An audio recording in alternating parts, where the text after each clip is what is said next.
يا صاحب الوسام شد الحزام، بانت عورتك واختل النظام، سروالك المطرز حير الأقوام، هذا يكتفي بقصر الكلام، يعلم أن لا شيء على ما يرام، وذاك أسماك سيد الحكام، يسبح بروحك حتى المنام، لا يدري أنك على فقره تلام، وعلى قهره تلام، وعلى همه تلام، أو ربما يدري، لكن الذل ينخره حتى العظام. يا صاحب الوسام، يا صاحب الوسام شد اللجام، قد حوطك الذباب واشتد الزحام،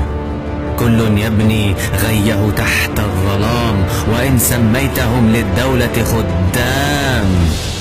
يا صاحب الوسام شد الحزام، اشلح عباءة الإمام وصارح العوام، لا حاجة للخصام، لا حاجة للصدام، كن فطينا وانصر الحق على الدوام. يا صاحب الوسام.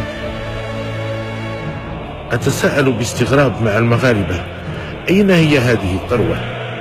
وهل استفاد منها جميع المغاربة أم أنها همت بعض الفئات فقط؟ أين هي هذه الثروة؟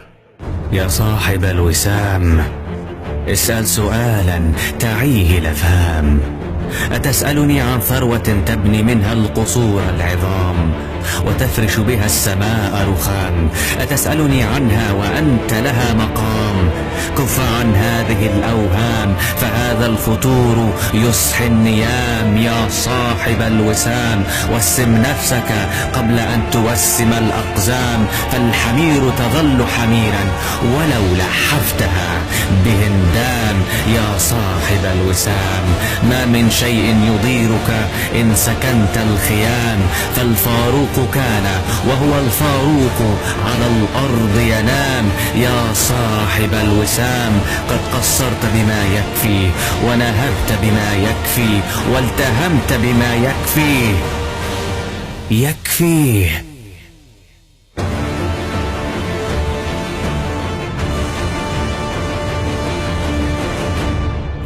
يا صاحب الوسام، فلكل بداية ختام.